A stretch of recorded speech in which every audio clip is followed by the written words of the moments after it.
ಈಗಾಗಲೇ ನೀವು ನವೋದಯಕ್ಕೆ ಸಂಬಂಧಪಟ್ಟಂತಹ ಮೊದಲನೇ ಚಾಪ್ಟರ್ ಅಲ್ಲಿ ನಾವು ಸ್ಥಾನ ಬೆಲೆಗಳ ಬಗ್ಗೆ ನಾವು ತಿಳಿತಾ ಬಂದಿದ್ದೀವಿ. ಈಗ ಎರಡನೆಯ ಚಾಪ್ಟರ್ ಯಾವ್ದಪ್ಪ ಅಂತಂದ್ರೆ ಸಂಕಲನ ಲೆಕ್ಕವನ್ನ ನಾವು ಬರ್ತಾ ಇದ್ದೀವಿ.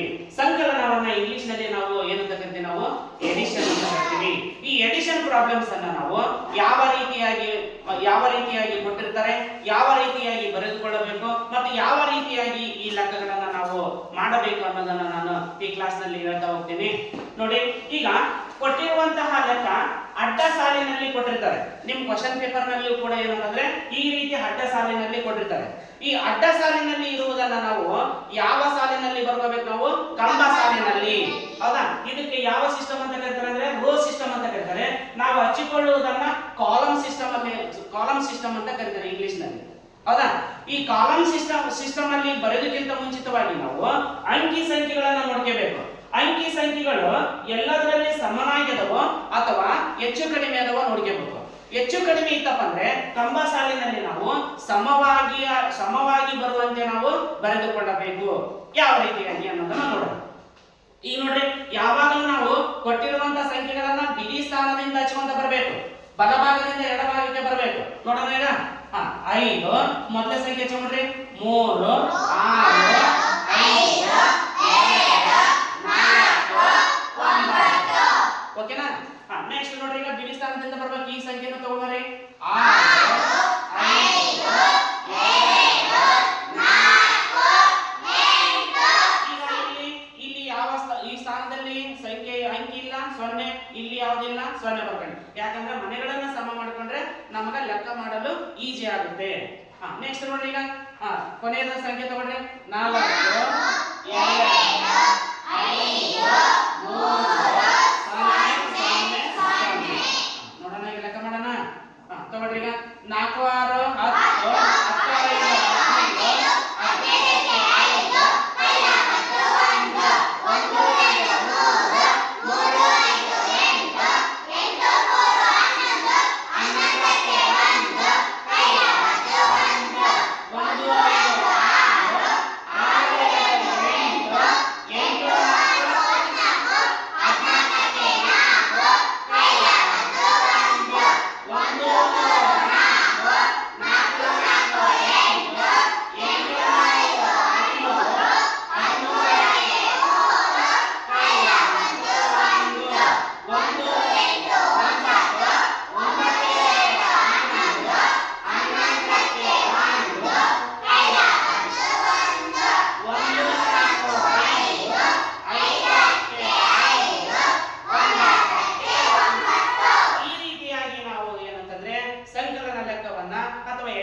ಮಾಡ್ತಾ ಬರ್ತೀವಿ.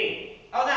ನೋಡ್ರಿ, ಇನ್ನೊಂದು ಇಲ್ಲಿ ಒಂದು ಟ್ರಿಕ್ಸ್ ಇದೆ. ಆ ಟ್ರಿಕ್ಸ್ ಅನ್ನು ಕೂಡ ನೀವೇನಂತಂದ್ರೆ ಅರ್ಥ ಮಾಡ್ಕೋಬೇಕು. ಹೌದಾ? ಯಾವಾಗ್ಲೂ ನಾವು ನವೋದಯ ಸ್ಟೂಡೆಂಟ್ ಅಂತಂದ್ರೆ ಅತಿ ಫಾಸ್ಟ್ ಆಗಿ ಲೆಕ್ಕಗಳನ್ನ ಮಾಡುವಂತೆ ನಾವು ಟ್ರೈನ್ ಅಪ್ ಆಗ್ಬೇಕು. ಹೌದಾ?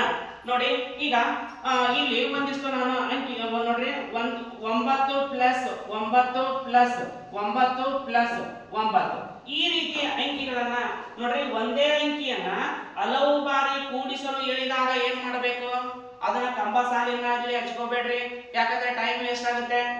ನೋಡ್ರಿ, ಹಲವು ಬಾರಿ ಕೇಳಿದಾಗ ಇದು ನೋಡ್ರಿ, 9 ಎಷ್ಟು ಬಾರಿ ಇದಾವ, 4 ಬಾರಿ. ಹೌದಾ? 4 ಎಷ್ಟು, 9 ಇಂಟು 4 ಮಾಡಿಬಿಟ್ರಪ್ಪ ಅಂದ್ರೆ 9 ನಾಗಲೇ 36. ಈ ರೀತಿಯಾದ ಲೆಕ್ಕವನ್ನ ನಾವು ಇಲ್ಲೇ ಅಡ್ಡ ಸಾಲಿನಲ್ಲಿ ನಾವು ಲೆಕ್ಕವನ್ನ ಮಾಡ್ಕೊಂಡ್ಬಿಡ್ಬೇಕು. ಹೌದಾ? ಕಂಬ ಸಾಲಿನ ಹಚ್ಚಿಕೊಂಡು ಲೆಕ್ಕ ಮಾಡ್ಕೊಂಡು ಹೋಗ್ಬಾರ್ದು. ಇದನ್ನ ಯಾವಾಗ ಒಂದೇ ಅಂಕಿ ಅಥವಾ ಸಂಖ್ಯೆಯನ್ನ ಹಲವು ಬಾರಿ ಕೂಡಿಸಲು ಹೇಳಿದಾಗ ಅದನ್ನ ಗುಣಾಕಾರ ಮಾಡಿ ಹಚ್ಕೊಳ್ಬೇಕು. ಹೌದಾ? ನೆಕ್ಸ್ಟ್ ಇನ್ನೊಂದು ನೋಡ್ರಿ, ಈಗ 12 ಪ್ಲಸ್ 12 ಪ್ಲಸ್ 12 ಪ್ಲಸ್ 12 ಐತಿ. ಹೌದಾ? ಇದನ್ನ ಹಚ್ಚಂತ್ರಿ, 12 48 ಫಿನಿಶ್. ಈ ರೀತಿ ಬರ್ಕೊಡ್ಬೇಕು. ನೀವು ಮತ್ತೆ ಅದನ್ನ ಕಂಬ ಸಾಲಿನಲ್ಲಿ ಹಚ್ಕೊಂಡು ಲೆಕ್ಕ ಮಾಡಿದಾಗ ನಿಮ್ಮ ನವೋದಯ ಅಥವಾ ಮುರಾರ್ಜಿ ಎಕ್ಸಾಮ್ ಮುಗಿದೋಗ್ಬಿಡುತ್ತೆ. ಆ ರೀತಿ ಟೈಮ್ ಅನ್ನ ವೇಸ್ಟ್ ಮಾಡಬಾರ್ದು. ಈ ರೀತಿ ಸಂಕಲನ ಲೆಕ್ಕವನ್ನ ಕೇಳಿದಾಗ, ಹಲವು ಬಾರಿ ಕೇಳಿದಾಗ ಅದನ್ನ ಇಂಟು ಮಾಡಿ ಹಚ್ಕೊಂಡ್ರೆ ನಮಗೆ ಟೈಮ್ ಸೇವ್ ಆಗುತ್ತೆ.